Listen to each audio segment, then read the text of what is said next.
하나님 말씀을 같이 보시겠습니다. 신약성경 에베소서 5장 1절에서 7절 말씀이 되겠습니다. 에베소서 5장 1절에서 7절까지 말씀을 제가 읽어드리겠습니다.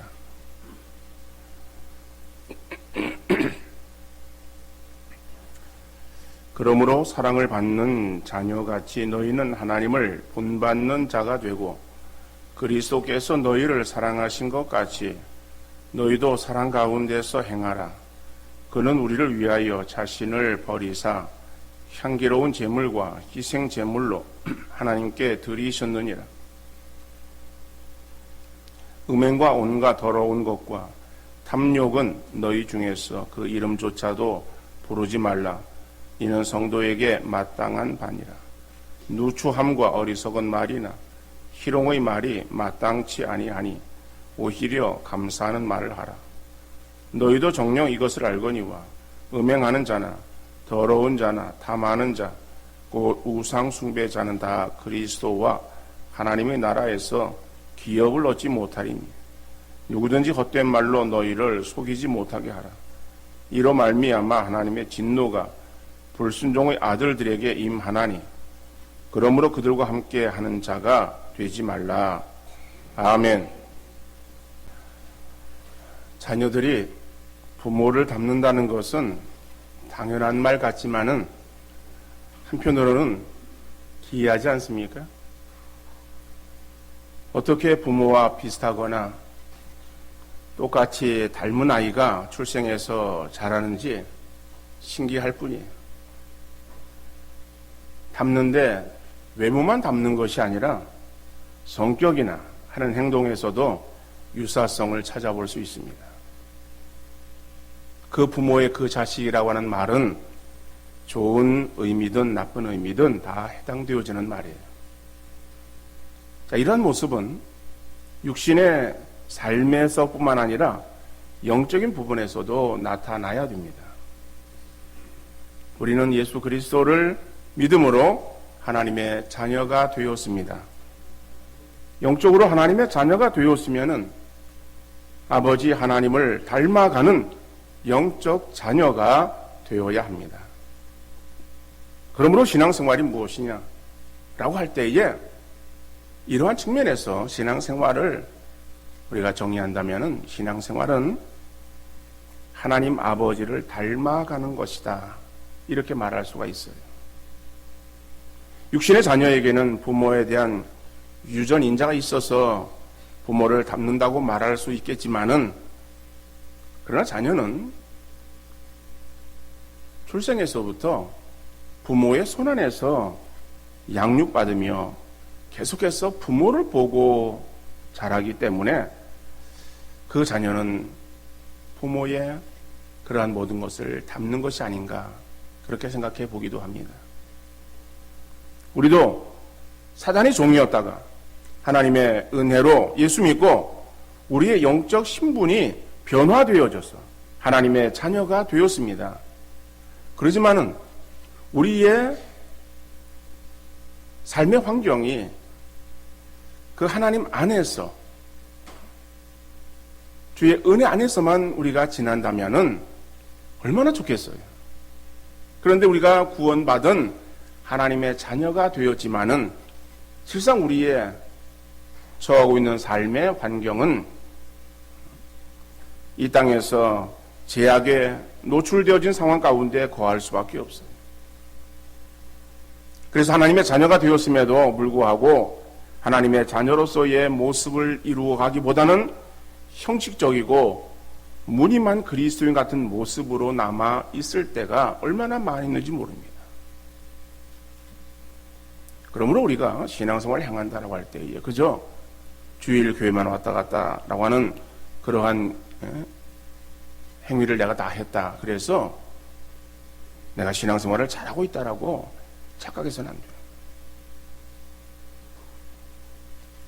비록 우리가 살아가는 세상은 어떤 은혜의 도가니 안에 우리가 처하고 있지는 못한다 할지라도 말씀을 통해서 세상을 거슬러 올라가면서 죄악과 싸우며 하나님의 선한 모습을 이루기 위해서 힘쓰는 우리의 삶이 되어야 될 줄로 믿습니다.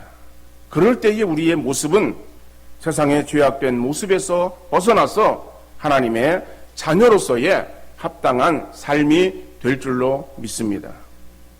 그래서 오늘 본문 1절에서도 너희는 하나님을 본받는 자가 되라, 그렇게 말씀하고 있어요.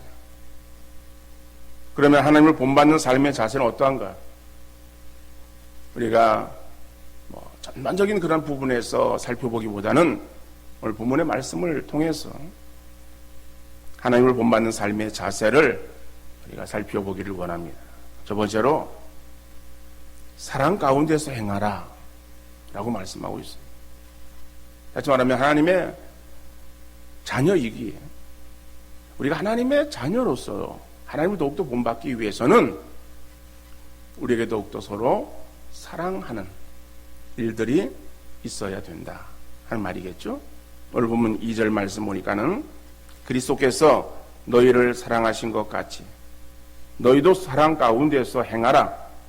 그는 우리를 위하여 자신을 버리사 향기로운 제물과 희생 제물로 하나님께 드리셨느니라.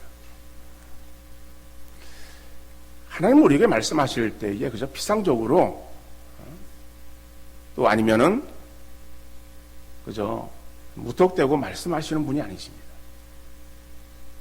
구체적으로 말씀하시는 거예요. 그래서 오늘 본문에서도 너희도 사랑 가운데서 행하라 이렇게 말씀하시면서 그 앞에 단서를 붙이시는 거예요. 그리스도께서 너희를 사랑하신 것 같이. 예수 그리스도께서 우리를 사랑하신 것처럼, 여기에서 너희를 이라고 하는 이 말은 일인칭 복수예요. 그럼 우리라고 하는 그런 의미예요. 그래서 그리스도께서 우리를 사랑하신 것 같이 너희도 사랑 가운데서 행하라. 우리가 잘 알고 있는 대로 요한 1서 말씀 보면 하나님은 사랑이십니다. 하나님의 속성 가운데 사랑이 있는 것이 아니라 하나님은 하나님의 속성 그 자체가 사랑이라고 하는 거예요. 그러니까는 하나님은 사랑 덩어리다. 이렇게 우리가 또 감히 표현할 수 있을 것 같아요. 자, 하나님은 사랑이시고, 근데 그 사랑이신 하나님께서 범죄한 우리를 다시 살리시기 위해서 예수 그리스도를 십자가에 내어 주셨고, 예수님께서는 우리 죄를 위해서 죽으심으로 하나님에 대한 사랑의 확실한 증거가 되셨다. 그러니까 예수 그리스도의 십자가의 죽으심은 하나님이 우리를 사랑하셨다라고 하는 그 사랑에 대한 확실한 증거가 되었다 하는 그런 말씀이겠죠. 로마서 5장 8절에 아주 잘 나타나 있습니다. 우리가 아직 죄인 되었을 때에 그리스도께서 우리를 위하여 죽으심으로 하나님께서 우리에 대한 자기의 사랑을 확증하셨느니라. 그러니까 예수님이 십자가에서 죽어주신 것은 단순한 사건이 아니에요. 하나님이 당신이 사랑이시다 라고 하는 것을 나타내 보이신 확실한 증거다라고 하는 거죠. 그러니까 우리가 미움과 시기, 질투의 원조였던 사단의 종이었을 때는 사단에 따라서 다른 사람에 대해서 시기하고 질투하고 미워했었어요. 그런데 이제는 신분이 사단의 종에서 하나님의 자녀로 바뀌어졌습니다. 그러면은 마귀의 종이었을 때는 시기하고 미워하고 질투하고 다투고 그러는 거예요. 근데 그런 우리 어떠한 그 속성이 이제는 구원받음으로 인해서 하나님의 자녀가 되어진 거예요. 하나님의 자녀가 되었다는 것은 우리의 신분이 바뀌었다라고 하는 것을 말하는 거예요. 우리의 신분이 어떻게 바뀌었습니까? 하나님의 자녀. 그러면 하나님은 사랑이시기 때문에 사랑이신 하나님의 그 속성을 따라서 우리도 사랑을 드러내야 되는 그러한 존재로 바뀌었다라고 하는 것을 말씀하고 있습니다. 그래서 우리는 하나님의 자녀가 되었으면 다른 사람을 사랑해야 되는데. 근데 아직까지도 우리 마음속에는 다른 사람을 사랑하기보다는 시기하고 미워하고 질투, 분쟁이 끝없이 일어나고 있는 거예요. 하나님의 속성을 따라서 우리가 사랑해야 되는데, 그러니까 사랑해야 되겠다라고 하는 마음은 가져요. 그 마음은 갖는데 막상 사랑하려고 하다 보면은 나에게서 표현되어지는 것은 사랑하는 것이 아니라 어떻게 해요? 오히려 짜증을 내고 버럭 소리를 지르기도 하고 심지어는 입에 차마 담지 못할 욕설을 퍼붓기도 하는 그러한 모습이 나타나는 거예요. 이런 우리의 모습을 볼 때마다 얼마나 속상하고 바보 같고 못나 보이는지 몰라요. 마음에는 사랑해야지 라고 하는데, 근데 우리의 그 마음이 한결같지가 못한 거예요. 조그마한 것으로, 예를 들어서 가다가 돌뿌리가 있었어. 돌뿌리에 발이 걸렸어요. 그러면 딱 걸리는 순간에 신경질이 딱 나는 거예요. 그러면서 그 마음이 싹 없어지고, 그래서 그냥 변화된다는 거죠. 아니면은 저 사람을 사랑해야 되겠다라고 했는데 주고받는 말 한마디에 마음이 상할 수도 있고, 표정 하나에 그렇죠? 그런 마음이 싹 가실 수도 있어요. 이게 우리 얼마나 연약합니까? 그래서 하나님은 우리 연약함을 아셔서 너희가 서로 사랑을 해라, 사랑 가운데 행하라, 그렇게 말씀하실 때에 너희가 연약하니까는 마음을 가다듬어라, 내지는 굳게 결심하고 서로 사랑해라, 이렇게 말씀하시는 것이 아니에요. 우리의 연약한 마음을 아무리 우리가 가다듬고 결단하고 나간다 할지라도 금방 쉽게 무너지는 거예요. 근데 오늘 본문에서 보면은 주님이 너희를 사랑하신 것 같이 너희도 사랑 가운데 행하라, 이렇게 말씀하고 있어요. 여러분 2절 상반절의 말씀 보면 그리스도께서 너희를 사랑하신 것 같이 너희도 사랑 가운데 행하라. 근데 이 말씀이 어때요? 지키기 쉬운 말씀입니까? 아니면 굉장히 부담스러운 말씀입니까?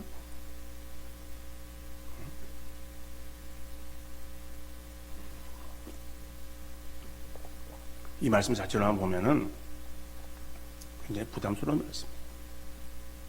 그리스도께서 너희를 사랑하신 것 같이, 주님 우리를 어떻게 사랑하셨어요?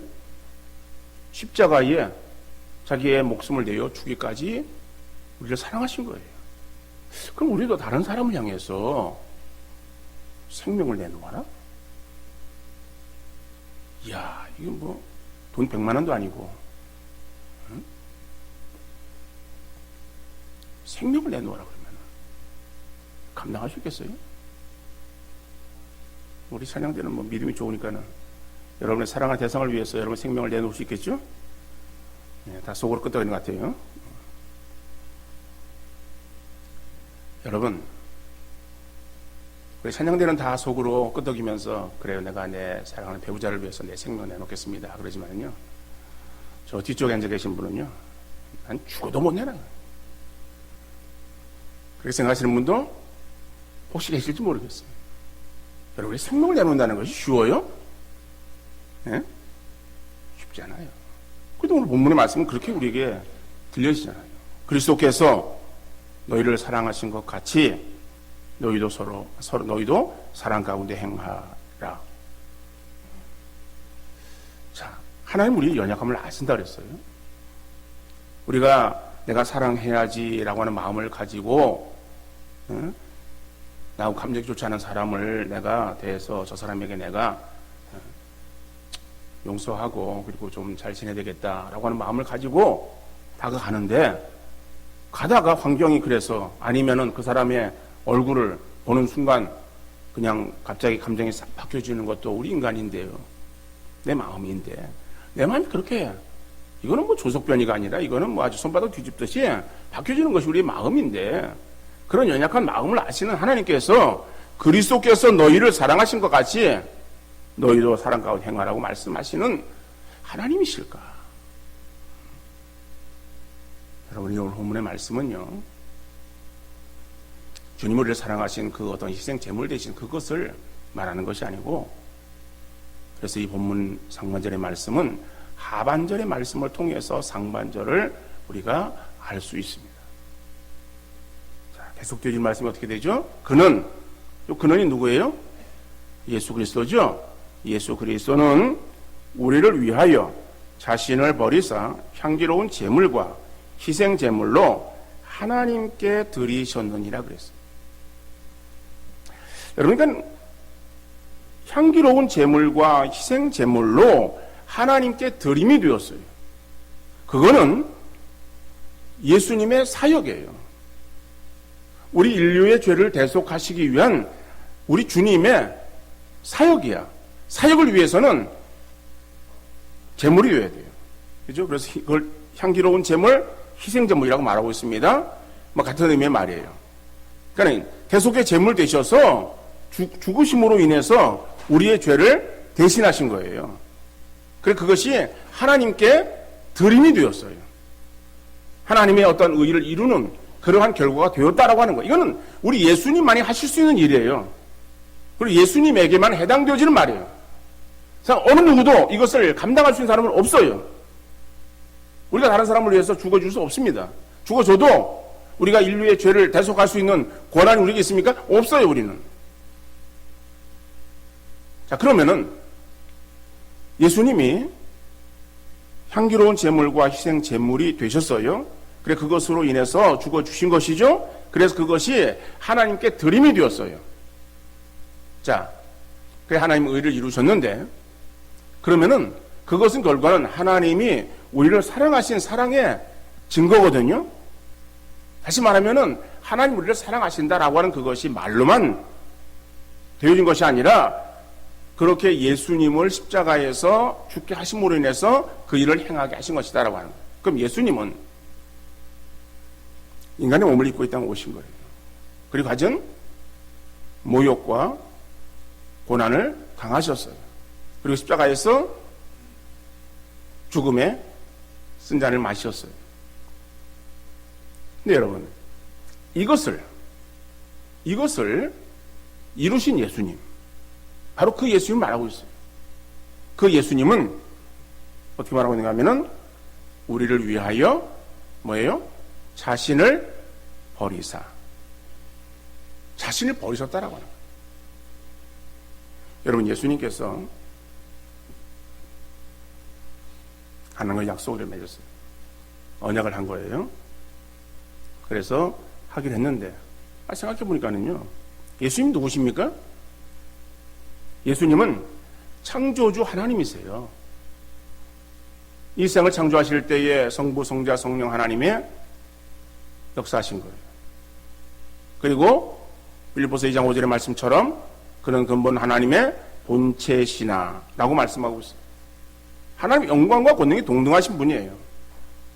근데 그분이 인간의 몸을 입고 오시고 그 다음에 인간의 그런 그 모습으로 가진 고난을 다 당하시고 그리고 비참한 죽음을 당하신다? 라고 하는 그것이 내가 어떻게 할 수 있냐? 난 못해. 만약 그렇게 하셨다면은 이 일이 이루어졌겠어요? 이루어지지 않았어요. 그래서 이 일이 이루어진 것은 예수 그리스도가 하나님의 영광과 권능에 동등하신 분이셨지만은 자기를 버리신 거예요. 그리고 낮은 몸으로 이 땅에 오셔서 인간의 몸을 입으시고 우리를 위해서 십자가상에서 죽어 주셨다. 아하. 사랑이라고 하는 것은 자신을 버리는 것이는 거예요. 나를 버리지 아니하고서는 우리가 결코 사랑할 수 없습니다. 여러분, 내 자존심 가지고 사랑할 수 있어요? 얄팍한 자존심이 살아있으면요, 우리는 다른 사람에 가가지고 손을 내밀지 못합니다. 내 자아가 살아있으면은 내가 저 사람이 가서 그렇게 사랑의 그런 표현을 할 수가 없어요. 왜냐하면 나는 저 사람이 나에게 행한 것보다 더 악한 방법으로, 더 몹쓸 그러한 그 행동으로 저 사람에게 보복하고 그 다음에 또 그대로 시행하고자 하는 그러한 그 마음들이 있어요. 그런 그 마음들을 가지고 어떻게 우리가 다른 사람을 사랑할 수 있겠냐. 우리가 다른 사람을 사랑해서 정말 사랑 가운데 서로 행할 수 있기 위해서는 예수 그리스도께서 하신 것처럼, 그 예수님은 어떻게 하셨냐? 자기를 버리사, 자신을 버리신 것처럼 우리의 가지고 있는 우리의 자신이라든지 우리의 자존심을 내려놓고 그 자존심을 죽이지 아니하면은 우리는 이 일을 결코 행할 수가 없다라고 합니다. 그죠? 우리가 그런 얄팍한 자존심, 이거 살아가지고 결코 우리는 고개를 숙이지 않고 우리가 먼저 손을 내밀지 않고 그냥 지나는 거예요. 내가 왜 그래? 응? 저쪽이 잘못했으면 저쪽이 먼저 그래야지 라고 하는 거예요. 그럼 용서가 안 되죠. 그럼 사랑이 안 되죠. 그러니까 사랑의 관계는 다른 것이 아니에요. 나를 죽이는 거예요. 나를 내려놓는 거예요. 자신을 버리는 거예요. 여러분, 가족 간에 자신을 내려놓을 수 있기를 바랍니다. 우리 이웃 간에 우리의 자존심을 내려놓을 수 있기를 바랍니다. 우리의 성도의 관계 속에 있어서 나를 철저하게 깨트리고 내려놓고 그리고 상대를 정말 사랑으로 품어줄 수 있는 우리 성도님들 되어줄 수 있기를 간절히 바랍니다. 그래서 여러분 기도할 때에 하나님 내가 사랑할 수 있게 해주세요라고 하는 기도보다는 내가 죽어지고 내 자존심을 내려놓기를 위해서 기도하는 우리 성도님들 다 될 수 있기를 간절히 바랍니다. 그래서 자신을 버리고 우리를 구원하시기 위해서 대속제물 대신 예수님을 본받아서 다른 사람들을 사랑할 수 있는 우리 모든 성도님들 되어질 수 있기를 간절히 바랍니다. 두 번째로는 하나님을 본받는 삶을 살아가는 데에 경계해야 될 것들을 말하고 있어요. 오늘 본문에서는요, 하나님을 본받는 그러한 삶에 대해서 두 가지를 말하고 있습니다. 그런데 경계해야 될 것에 대해서는 9가지를 말하고 있어요. 3절에서 5절 말씀이에요. 음행과 온갖 더러운 것과 탐욕은 너희 중에서 그 이름조차도 부르지 말라. 이는 성도에게 마땅한 말이라. 4절에서 누추함과 어리석은 말이나 희롱의 말이 마땅치 아니하니 오히려 감사하는 말을 하라. 너희도 정령이 이에 알거니와 음행하는 자나 더러운 자나 탐하는 자 곧 우상 숭배자는 다 그리스도와 하나님 나라에서 기업을 얻지 못하리. 3절, 4절, 5절에서 세 가지씩을 말하고 있어요. 3절에서 음행, 온갖 더러운 것, 그 다음 탐욕. 4절에서 누추함, 어리석은 말, 희롱의 말. 그 다음에 5절에서 음행하는 자, 더러운 자, 탐하는 자. 그러니까 이런 것들을, 더 많은 것들을 이것이 우리에게 마땅치 않다라고 하는 거예요. 이런 것들은 버려야 된다라고 하는 거예요. 이런 것들로 우리가 가득 차 있으면 결국에는 하나님 나라에서 기업을 얻지 못한다라고 말하고 있어요. 그러니까 하나님 나라의 자녀가 되었으면 이런 것들은 우리에게 있어서 과거의 것들을 버려라. 근데 버려야 되는데 이런 것 어떤 것인가?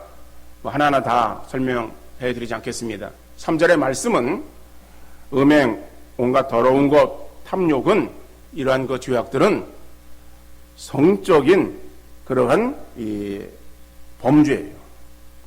성적인 범죄. 여기서 음행이라고 하는 그런 단어, 이 단어를 헬라어로 포르네이아라고 하는 단어를 씁니다.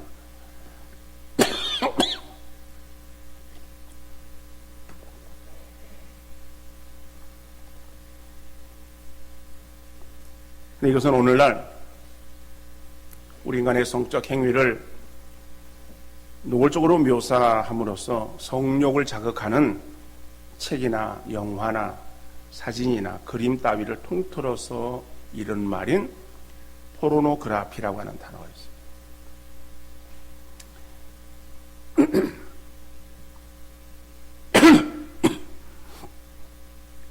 그래서 이 음행이라고 하는 단어, 포르네이아라고 하는 그런 단어는 포르노그라피라고 하는 단어의 어원이 되어지고 있다. 다시 말하면 3절에 나오는 이 단어들은요, 다 성적인 범죄들. 이런 것들은 우리 그리스도인들에게 있어서 마땅치 않다라고 하는 거죠. 4절의 말씀은 뭐예요? 누추함과 어리석은 말이나 희롱의 말. 이거는 말과 관련되어진 범죄예요. 이건 성적으로 상스러운 농담이나 다른 사람을 흠잡아 흉보는 말, 이런 것들을 가리키는 말들입니다. 5절은 음행하는 자나 더러운 자나 탐하는 자, 그러면서 곧이라고 말했어요. 우상숭배자. 그래서 이 세 가지, 앞에 나온 세 가지, 5절의 세 가지 말씀은 우상숭배와 연관되어지는 것으로 볼 수 있습니다. 그런데 골로새서 3장 5절 말씀 보면은 탐심은 곧 우상숭배라고 말하고 있어요. 그러니까는 이 앞에 5절에서 말하고 있는 세 가지의 말들, 이런 그 말들은 결국에 어떤 것과 연관되어진가 하면은 5절에서의 맨 마지막 말, 음행하는 자, 더러운 자, 탐하는 자, 이 탐하는 자를 받고 있다라고 해요. 그러니까는 이 욕심, 이런 것들이 결국에 우리 그리스도인들에게 합당치 않다. 하나님 본받는 그런 사람들에게 합당치 않다라고 하는 의미의 말이에요. 그러므로 인간이 음욕을 비롯해서 명예욕이나 물욕을 가지고 그것들을 탐한다면은 그것이 곧 우상숭배와 같은 죄를 범하는 것이 되는 것이다. 이런 것들은 버려야 되고, 이런 것들 가운데 빠져서 헤어나오지 못하는 사람은 하나님 나라를 유혹으로 받지 못한다라고 말씀하고 있습니다. 이런 것들은 우리가 버려야 될 것들. 그러니까 버려야 될 것들은 많아요. 그럼 다시 취해야 될 것. 그러니까 하나님 나라, 하나님을 본받는 그러한 삶을 살기 위해서 우리가 첫 번째로는 뭐라고 했어요? 사랑 가운데 행하라고 그랬습니다. 두 번째로는 감사하는 말을 하라라고 하는 거예요. 4절 하반절의 말씀이에요. 누추함과 어리석은 말이나 희롱의 말이 마땅치 아니하니, 이건 마땅치 않은 거예요. 그러니까 이건 해서는 안 된다라고 하는 거예요. 오히려 감사하는 말을 하라 그랬어요. 자, 그러니까 앞에 나오는 이런 그 말들 우리가 합당치 않은 거예요. 마땅치 않은 거예요. 그래서 행해서는 안 된다라고 하는 것이죠. 그럼 마땅히 해야 될 일은 무엇인가? 데살로니가전서 5장 18절의 말씀 보면은 범사에 감사하라.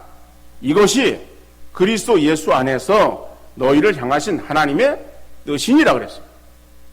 그러니까 여러분, 범사에 감사하는 것, 그러니까 모든 일어나는 일들에 대해서 우리 감사해야 되는 것은 우리가 성도가 당연히 해야 될 의무라고 하는 거예요. 왜? 그건 하나님의 뜻이기 때문에. 하나님의 뜻을 이루어 드리는 그러한 성도의 삶은 이거 당연히 해야 되는 거 아니에요? 의무다라고 합니다. 그런데 우리는 감사를 표할 줄도 모르고 또 표할 생각도 별로 하지 않습니다. 사랑이 표현되어져야 되듯이 감사도 표현되어져야 되는 거예요. 여러분, 표현되어지지 않는 사랑은 진정한 사랑이라고 말할 수 없습니다. 그렇죠? 우리가 사춘기 때에 흔히 이런 어떤 심한 병에 걸려서 아주 심적 고통을 느낍니다. 그것이 뭔가 하면은 이루어지지 않는 뭐예요? 짝사랑을 하는 거예요. 짝사랑. 그 짝사랑은 그건 말 그대로 일방적인 사랑이에요. 서로 이렇게 오고 가는 그런 것이 아니라, 그죠? 내가 사랑하면은 내가 사랑하는 저 사람은 내가 사랑하는지를 모르는 거예요. 말도 안 하죠. 뭐 표현도 안 하죠. 뭐 그러는 거예요. 나 혼자 그냥 보고서 나 혼자 소갈이 하는 거예요. 그게 무슨 사랑이에요? 사랑이 표현되지 않는데. 근데 그는 그냥 미화해서 아름다운 사랑이라고 이렇게 말을 하기도 하고 뭐 그러지만 그건 사랑이 아니에요. 사랑이라고 하는 측면에서의 면에서 보면은 그 짝사랑은 사랑이 아니에요. 사랑은 표현이 되어야 되고, 그죠? 또 표현하는 것이 마땅한 사랑이다라고. 여러분들이 사랑할 때에, 여러분의 배우자도 마찬가지고, 여러분의 자녀들을 사랑한다고 할 때에, 그 사랑, 부모의 사랑을 자녀들도 알아요. 그 부모가 나를 사랑한다라고 하는 그것을 자녀가 어떻게 알겠어요? 뭔가 표현되어지기 때문에 아는 거예요. 근데 그것이 단순하게 무슨 돈만 준다고 돈으로만 해결되는 겁니까? 아니잖아요.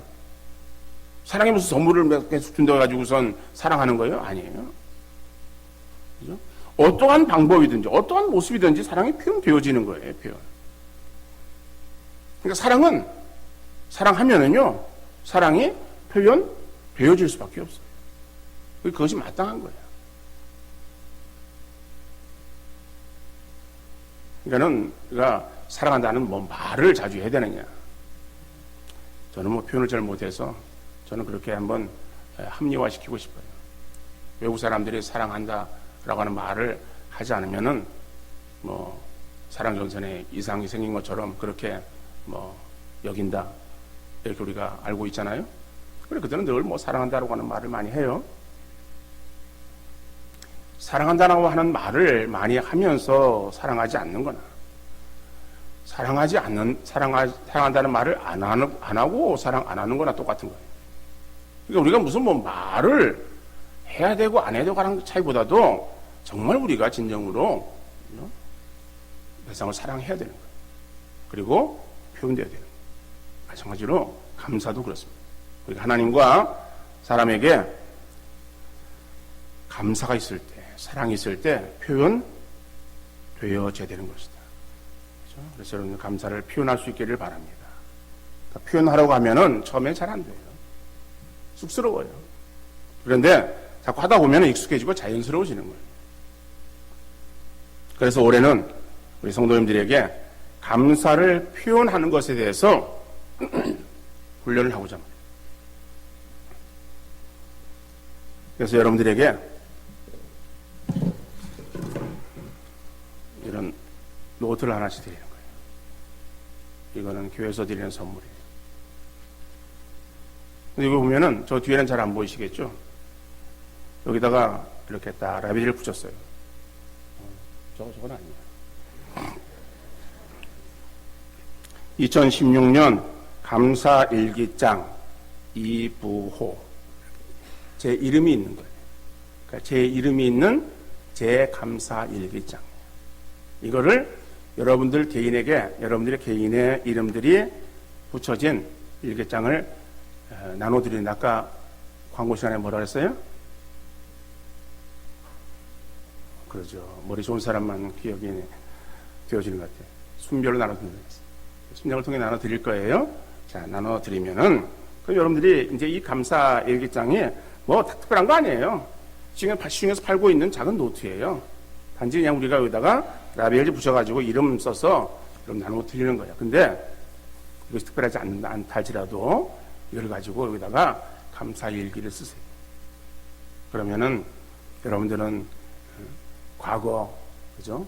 수십 년 전으로 돌아가서 초등학교 때 그 그림 일기에 그거 맨날 숙제로 내줘가지고 그거 못해가지고선 힘들었고 방학 숙제로 일기장 내는 거 그거는 안 하고 있다가 그 계약 다 돼가지고선 그제서야 막 이걸 쓰는데 그저 며칠 전에 있었던 거 또 쓰고 또 그냥 생각나는 거 쓰고 그런데 다 대충 쓰긴 쓰겠는데 그때 날씨가 어떤지 이게 참 애매모 아리까리 해가지고 고생했던 그런 기억들이 되살아날 수도 있을 거예요.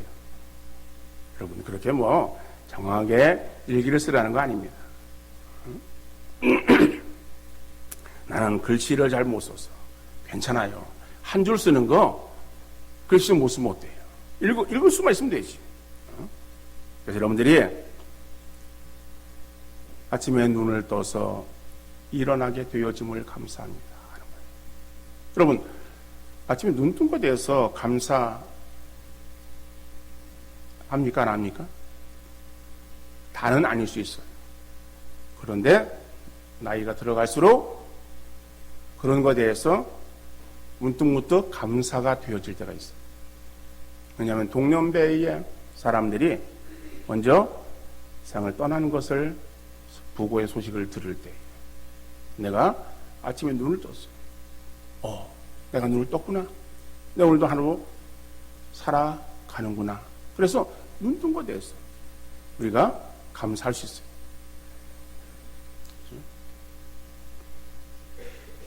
오늘도 일할 수 있게 된 것을 감사합니다.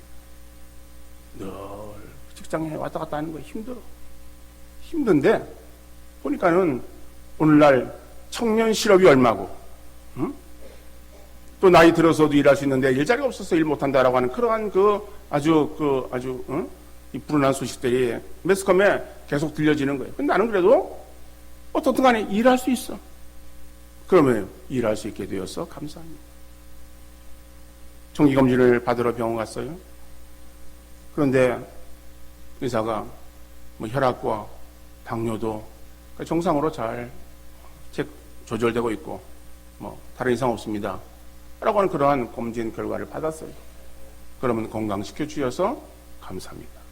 우리의 건강이 60 되어진 사람이 무슨 한 15년을 젊어서 45세 되어지는 그러한 그 육체의 나이를 가지고 있어야 그래야 건강 주셔서 감사합니다라고 하는 이야기가 나오겠습니까? 그건 아니잖아요. 어린 자녀들이 이쁘게 자고 있는 모습 보면서 하나님 이렇게 이쁜 자녀 이 주심을 감사합니다. 전화통화를 하면서 어머니 좀 몸이 어떠세요? 괜찮아. 늘 그렇지 뭐. 그러면서도 출입하고 있는 그런 부모님 볼 때에 요즘 나이가 들면은 이 어르신들 그죠? 활동 못하고 또 어떠한 연약함 가운데에 몸져 누울 수 있어요. 그러면 자녀들이 그 부모 모시고 살아가는 것도 아니고 떨어져 있으면은 그 찾아가서 간호하고 돌아보느라고 얼마나 신경 쓰이고 힘듭니까? 그런데 그래도 여전한 건강 가지고 부모가 또 활동하는 거 이런 것에 대해서 우리가 또 감사잖아요. 그러니까 이런 작은 감사들, 그렇게 하는 감사들이 길게 쭉 그냥 쓰는 것이 아니라 한 줄씩.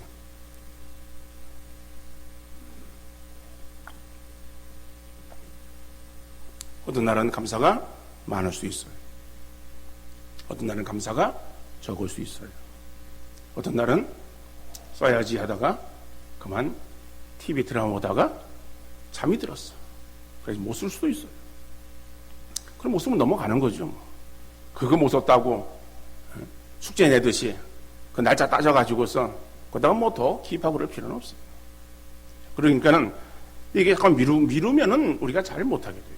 그래서 이것이 자기 전에 해야지 하는 것이 아니라 여러분 눈에 잘 띄는데 이렇게 딱 놔뒀다가 그리고 보여주면요. 써야지. 그러고선 펴가지고 잠깐 생각하는 거예요. 그죠? 잠깐 생각하는 거예요. 감사는요. 생각하는 거예요. 그게 감사예요. 생각하지 않으면 감사 아니에요. 그죠? 감사라고 하는 말과 생각이라고 하는 말의 어원은 같다. 그죠? 그러니까는 감사는 생각해야 되는 거예요. 영어로 하는 거예요. 지금 감사하고 그 다음에 생각하고요. 한글적인 어떤 그런 것이 아니라 think하고 thank하고, 그죠? 이게 어원대로 같다는 거예요. 그러니까는 생각하는 거예요. 그래서 이제 생각나는 데 쓰는 거예요. 자, 그러면은 이걸 써가지고 그래서 얼마가 되든 간에 예를 들어서 한 권이 넘어갔다 그러면요. 자기 돈 보태가지고 하나 더 사서 이거 얼마 안 돼요. 그래가지고선 이거 딱 거기다 이름 쓰든지 해가지고 이거를 언제 내는가 하면은 추수감사주일로 내는 거예요. 다 거둬요. 거두면은 이거를 우리 교회에서 편집을 할 거예요. 편집. 그러면 2부호 그리고 이제 거기다가 이제 감사 조건들이 쭉 있겠죠. 그래서 편집을 쭉 해가지고 그 다음에 밑에 이한식, 그 다음에 우리 윤석철, 예를 들어서 한운석. 쭉 해가지고 이래서 그들을 이렇게 쭉 해가지고 뭐 많으면 많은 대로 적으면 적은 대로 쭉 해가지고선 우리 교인들의 일기를 모아서 하나의 감사 일기 책을 만들려고 합니다. 그러면 그 안에 집필자는 누구예요? 저자는 누구예요? 여러분들이죠, 다. 그래서 공동 집필. 그죠? 공동 집필되어진 한 권의 책. 여러분들의 글들이 들어가 있는 책을 낸 적 있습니까? 어떻게 책 출판회 이런 거 해봤었습니까? 정치를 해야 그런 걸 하죠. 뭐 정치인들은 그런 거 잘하더라고, 보니까요. 근데 우리는 뭐 그런 걸 못해도 여러분 감사 일기 쓰시면요. 우리 교회에서 감사 일기를 모아서 감사 일기 책을 만들었어. 그래서 여러분들에게 다 뭐 가정당 하나씩 다시 돌려드리겠습니다. 그럼 거기 보면 다 나오는 거예요. 그럼 2016년 감사일기지. 그게 뭐예요? 우리 집에 가보가 되는 거예요. 그리고 우리 교회의 하나의 역사적인 자료가 되어주는 거예요. 꼭 감사일기 꼭 쓰시기 바라고. 그러면서 감사일기만 쓰는 것이 아니에요. 그리고 감사일기를 쓰면서 저금통 하나 드릴 거예요. 이 돼지는 여기다가 이 라벨지 붙였어요. 그 라벨지가 어떻게 썼냐면요. 감사 저금통. 이거는 저금하는데 뭘 저금하느냐면 돈 저금하는 게 아니라 감사를 저금하는 거예요. 감사 예물을 저금하는 거예요. 그리고 밑에다가 이부호. 그럼 여러분들이 이제 감사 일기 쓰잖아요. 쓰고, 그래서 쭉 쓰고서. 그리고 감사에 대한 것에 대해서 그 감사를 돈으로 저금하는 거예요. 그러면은 뭐 이거를 뭐 10,000원짜리 내야 되느냐, 5만원짜리 내야 되느냐, 그런 거 아니에요. 100원짜리, 500원짜리, 1,000원짜리, 100원짜리 예를 들어서 뭐 있는 대로 한 뭐 서너 개, 어떤 500원짜리 하나 넣을 수도 있고, 감사가 많아요. 그럼 1,000원짜리 넣을 수도 있고, 오늘 감사가 좀 적어. 그러면 뭐 100원만 넣어도 되고, 이런 식으로 해서. 그래서 이걸 넣는 거야, 감사야. 이걸 딱 놓고, 같이. 그래가지고, 추수감사 줄 이걸 들고 오는 거예요. 그걸 가져오면은, 이게 추수감사 헌금이에요. 그러면은 이거는 재정으로 들어가는 거예요. 그러니까 재정으로 들어가면은 이제 돼지 해체 작업이 있습니다. 근데 이건 자르는 게 아니야. 이거는 좋다 그래요, 더. 우리 교육자들이 그러는데, 그래서 요 위에 잘라가지고 돈 집어넣고, 이 코를 비틀면은, 이게 또 열린대네요. 그 열려가지고, 이거 상처 안 내고, 이거를 다 수거하고, 다시 이걸 제대로 딱 맞춰가지고 넣으면은, 그럼 다시 살아나요. 그 살아난 돼지는 다시 요 이름 있으니까 여러분들이 다시 돌려드렸어요. 그래서 좀 계속 쓸 수 있도록 하면은 좋을 것 같아요. 그래서 여러분들이 감사 일기를 좀 우리가 쓰면서 감사를 다시 회복하자라고 하는 거예요. 그래서 올 한 해는 감사가 넘쳐날 수 있는 우리의 삶. 근데 감사는 생각하지 않으면은 감사거리가 없다라고 생각해요. 근데 생각하면은 무궁무진합니다. 하나님의 자녀는 하나님을 본받아서 우리가 서로 사랑하고 그리고 감사하는 삶으로 하나님의 자녀임을 드러내면서 그것으로 하나님께 영광 돌리는 그러한 우리 귀한 성도들 다 되어질 수 있기를 주님 이름으로 축원합니다.